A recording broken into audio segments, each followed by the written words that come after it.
ఐటీలో ఎంట్రీ కావాలా? Trainee software engineer గా అజా కోడింగ్ ట్యూటర్ లో 2 వీక్స్ ట్రయల్ పీరియడ్ లో వెంటనే చేరండి. శబరిమలలో భక్తుల రద్దీ పెరుగుతోంది. మండల మకర విళక్కు సీజన్లో భాగంగా మొదటి 9 రోజుల్లోనే ఏకంగా 6 లక్షల మందికి పైగా భక్తులు అయ్యప్పను దర్శించుకున్నారు. గత ఏడాది ఇదే సమయంలో 28.3 కోట్లు ఆదాయం రాగా ఈసారి అది 41.64 కోట్లకు పెరిగింది. ఇదే సమయంలో దర్శనం వేళ పోలీసులు ప్రణాళికాబద్ధంగా వ్యవహరిస్తున్నారు. ఇక శబరిమలలో బస కోసం భక్తులకు గదుల బుకింగ్పై దేవస్థానం కీలక ప్రకటన చేసింది. ఆ డీటెయిల్స్ ఏంటో చూద్దాం. ఈ ఏడాది నవంబర్ 16న ఆలయం తెరుచుకోగా ఈ 9 రోజుల్లోనే 6,12,290 మంది భక్తులు ఇప్పటి వరకు అయ్యప్పను దర్శించుకున్నారు. భక్తుల రద్దీని దృష్టిలో పెట్టుకుని మెరుగైన వసతులు కల్పిస్తున్నట్టు ఆలయ అధికారులు తెలిపారు. వండి పెరియాల్ సత్రం, ఎరుమేలి, పంబాలలో 3 ఆన్లైన్ బుకింగ్ కేంద్రాలను ఏర్పాటు చేసినట్లు చెప్పారు.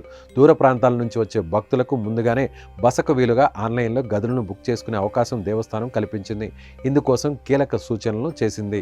శబరిమల గదిని ఆన్లైన్లో బుక్ చేసుకోవడం కోసం ట్రావెన్కోర్ అధికారిక వెబ్సైట్లో మాత్రమే బుక్ చేసుకోవాలని సూచించారు.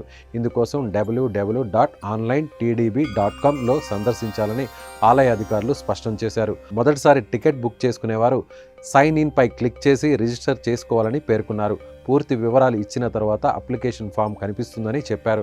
అక్కడ శబరిమలలో గదులు అందుబాటులో ఉన్నాయో లేదా సెర్చ్ చేయడం ద్వారా కావలసిన డేట్స్లో భక్తుడి వివరాలు నమోదు చేసుకోవాలని, నిర్దేశించిన ఫీజు చెల్లించాల్సి ఉంటుంది. ఈ విధానంతో గదులను ఆన్లైన్లో సులభంగా బుక్ చేసుకోవచ్చని దేవస్థానం వెల్లడించింది. గదిని బుక్ చేసే సమయంలో తగిన చెక్ ఇన్ స్లాట్ రూములను ఎంచుకోవాలని సూచిస్తున్నారు అధికారులు. గది బుకింగ్ సమయంలో అందించిన ఫోటో, ఐడి కార్డును తప్పనిసరిగా తీసుకెళ్లాలి.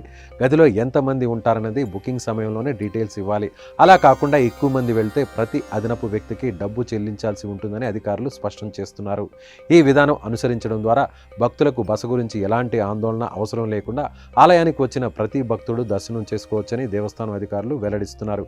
కావున అయ్యప్పలు ఈ అవకాశాన్ని వినియోగించుకొని మణికంఠుడిని దర్శించుకోవచ్చు.